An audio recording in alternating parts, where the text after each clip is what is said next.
எல்லோருக்கும் வணக்கம். 3ஆம் பாகத்தின் முதல் அத்தியாயம் அழியா மதில். 2ஆம் பாகத்தின் முடிவில் காஞ்சி கோட்டையை வாதாபி படைகள் முற்றுகையிட்டிருந்தது வரை பார்த்தோம். இப்போ முதல் அத்தியாயத்தை வாசிக்கலாம் வாங்க.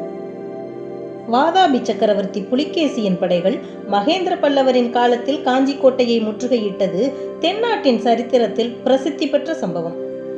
ஏறக்குறைய 8 மாத காலம் அந்த முற்றுகை நீடித்திருந்தது. எனினும் காஞ்சி கோட்டையின் மதில்கள் கண்ணி அழியாமல் கம்பீரமாக தலை தூக்கி நின்றன.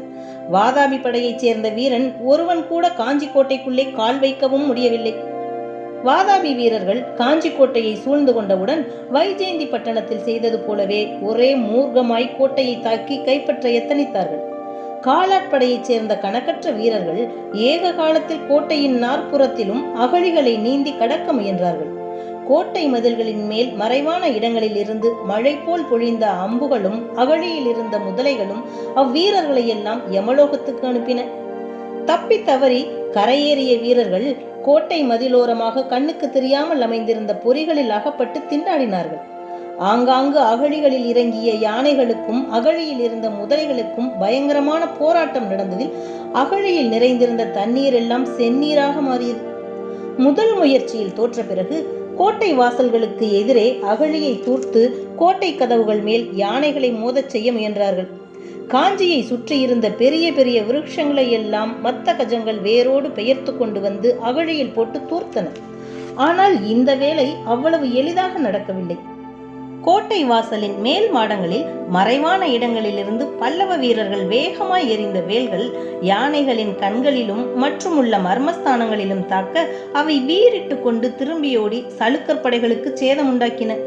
பெரும் பிரயத்தனத்தின் பேரில் கோட்டை வாசல்களுக்கு எதிரே அகழிகள் தூர்க்கப்பட்டன.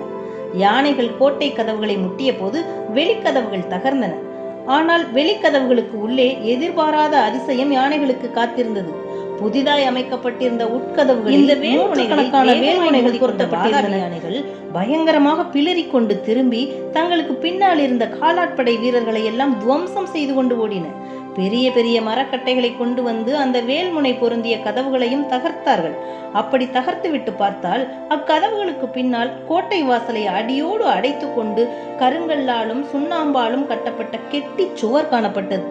இவ்விதமாக ஏறக்குறைய 1 மாத காலம் கோட்டையை தாக்கி கைப்பற்றுவதற்கு முயன்று தோல்வியடைந்த பிறகு நீடித்து முற்றுகையை நடத்தி கோட்டையில் உள்ளவர்களை பட்டினி போட்டு பணிய செய்வதென்று புலிகேசி தீர்மானித்தான்.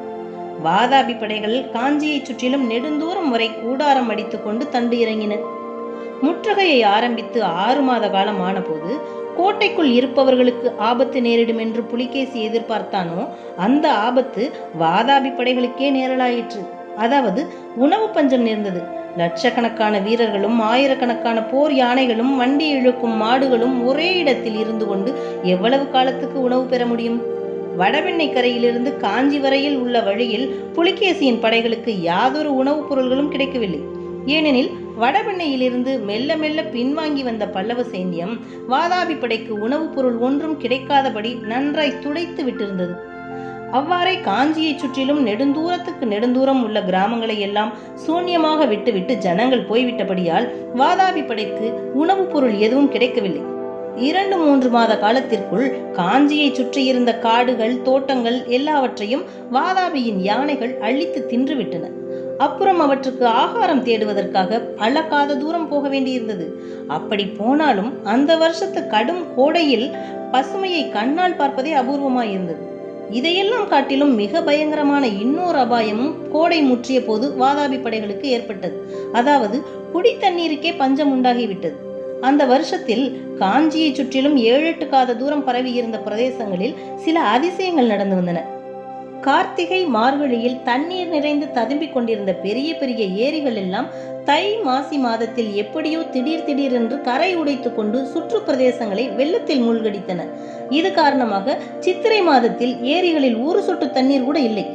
ஆங்காங்கு இருந்த கிணறுகளும் குளங்களும் ஏரிகள் உடைத்து கொண்டு வெள்ளம் வந்தபோது தூர்ந்து போய்விட்டன. எங்கேயாவது கொஞ்சம் தண்ணீர் கண்டால் குடிப்பதற்கு பயனில்லாதபடி அழுகி நாற்றமெடுத்து கிடந்தது. அந்த நாளில் பாலாற்றில் 3 இடங்களில் அணைக்கட்டு கட்டி தண்ணீரை தேக்கி வைத்திருப்பார்கள். வேநீர் காலத்தில் சிறிது சிறிதாக விடுவார்கள். இந்த வருஷத்தில் அந்த தேக்கங்களை முன்னமே உடைத்து விட்டபடியால் கோடை காலத்தில் பாலாறும் வறண்டு விட்டது. பாலாறு வறண்ட காரணத்தினால் காஞ்சியையும் கடலையும் ஒன்று சேர்த்த கால்வாயிலும் தண்ணீர் வற்றி போய்விட்டது. கோட்டையை சுற்றியிருந்த அகழி தண்ணீரோ இரத்தமும் நிணமும் சேர்ந்த சேற்று குட்டையாக மாறியிருந்தது. எனவே வாதாபியின் லட்சக்கணக்கான வீரர்களுக்கும் யானைகளுக்கும் குதிரைகள் மாடுகள் எல்லாவற்றிற்கும் பாலாற்றில் ஊற்றெடுத்தே குடிதண்ணீர் கிடைக்க வேண்டியிருந்தது. பசி தாகங்களின் கொடுமையினால் போர் யானைகள் அவ்வப்போது வெறி பிடித்து சிதறியோட அவற்றின் கால்களில் மிதிப்பட்டு வீரர்கள் பலர் யமலோகம் சென்றார்கள். ஆனி மாதத்திலே ஒரு நாள் வராக கொடி வானலாவ பறந்த கூடாரத்திற்குள்ளே புலிகேசியின் யுத்த மந்திராலோசனை சபை கூடிற்று. முன்னே வடவெண்ணை நதிக்கரையில் நாம் பார்த்த அதே படைத்தலைவர்கள் 7-8 பேர் எதிரில் விரித்திருந்த கம்பளத்தில் உட்கார்ந்திருக்க, வாதாபி மன்னன் தங்க சிங்காதனத்தில் கம்பீரமாக அமர்ந்திருந்தான். முன்னை காட்டிலும் புலிகேசியின் முகத்தில் கடூரமும் கோபமும் அதிகமாக கொதித்துக் கொண்டிருந்தன. படைத்தலைவர்களை பார்த்து அவன் கூறினான், இந்த மகேந்திரவர்மனுக்கு தகப்பன் பெயர் சிம்ம விஷ்ணு, மகன் பெயர் நரசிம்மன். ஆனால் மகேந்திரனோ வெறும் நரியாக இருக்கிறான். வலையில் நரி புகுந்து கொள்வது போல இவன் கோட்டைக்குள்ளே புகுந்து கொண்டிருக்கிறான்.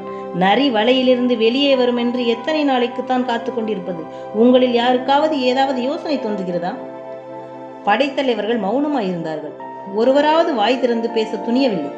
ஏன் எல்லோரும் மௌனம் சாதிக்கிறீர்கள்? வெற்றி மேல் வெற்றி கிடைத்துக் கொண்டிருந்த போது நான் நீ என்று எல்லோரும் யோசனை சொல்ல முன்வந்தீர்கள். யோசனை தேவையாயிருக்கும் போது வாயை மூடிக்கொண்டிருக்கிறீர்கள். ஆஹா, நமது பிஷு மட்டும் இப்போது இங்கிருந்தால் என்று சொல்லி புலிகேசி பெருமூச்சு விட்டான். சபையில் ஒருவன், பிரபு, பிஷுவை பற்றி எந்த விதமான தகவலும் வரவில்லையா என்று கேட்டான். பிஷுவிடமிருந்து சேதி வந்து நெடுங்காலம் ஆகிறது. வடவெண்ணை கரையில் வஜ்ரபாகு என்னும் களப்பாள தலைவனிடம் அனுப்பிய ஓலைக்கு பிறகு அவரிடமிருந்து ஒரு தகவலும் இல்லை. மதுரை பாண்டியனை பார்ப்பதற்கு அவர் போயிருந்த சமயத்தில் ஏதேனும் நேர்ந்து விட்டதோ என்னவோ. ஆஹா, பிஷு மட்டும் இப்போது இருந்தால் உங்களைப் போல விழித்துக் கொண்டு இருப்பாரோ? ஒற்றர் தலைவரே, புத்த பிஷு என்ன ஆகியிருப்பார் என்று கண்டுபிடிக்கும்படியாக 8 மாதத்திற்கு முன்னாலேயே சொன்னேனே, இதுவரை ஏதாவது தகவல் கிடைத்ததா என்று கேட்க ஒற்றர் படைத்தலைவன் தலை குனிந்து கொண்டான். பிறகு புலிகேசி அங்கே எல்லோருக்கும் முதலில் இருந்தவனை பார்த்து, சேனாதிபதி, உமக்கு என்ன தோன்றுகிறது? முற்றுகையை தொடர்ந்து நடத்த வேண்டியதுதானே? மகேந்திர பல்லவனை பணியச் செய்ய இன்னும் எத்தனை காலம் பிடிக்கும் என்று நினைக்கிறீர்கள் என்று கேட்டான். அதற்கு வாதாபி சேனாதிபதி, மதில் மேல் காணப்படும் பல்லவ வீரர்கள் கொஞ்சம் கூட வாட்டமின்றி கொழுத்தே காணப்படுகிறார்கள். ஆனால் நம்முடைய வீரர்களுக்கு இப்போது அரை வயிறு உணவுதான் கொடுக்கிறோம்.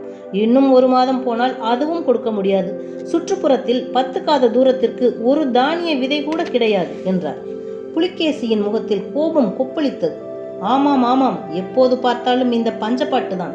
இம்மாதிரி மூக்கால் அழுவதை தவிர வேறு ஏதாவது யோசனை சொல்வதற்கு இங்கு யாரும் இல்லையா என்று கோபக்குரலில் புலிகேசி கேட்க, படைத்தலைவர்களில் ஒருவன், பிரபு, காவேரி கரையில் 6 மாத காலமாக பாண்டியராஜா காத்து கொண்டிருக்கிறார். சோழவள நாட்டில் சென்ற வருஷம் நன்றாக விளைந்த தானியம் ஏராளமாக இருக்கிறது. ஜெயந்தவர்ம பாண்டியருக்கு ஓலை அனுப்பினால் ஒருவேளை அவர் உணவு அனுப்பக்கூடும் என்றான். இதை கேட்ட புலிகேசி சற்று நேரம் ஆழ்ந்த யோசனையில் இருந்தான்.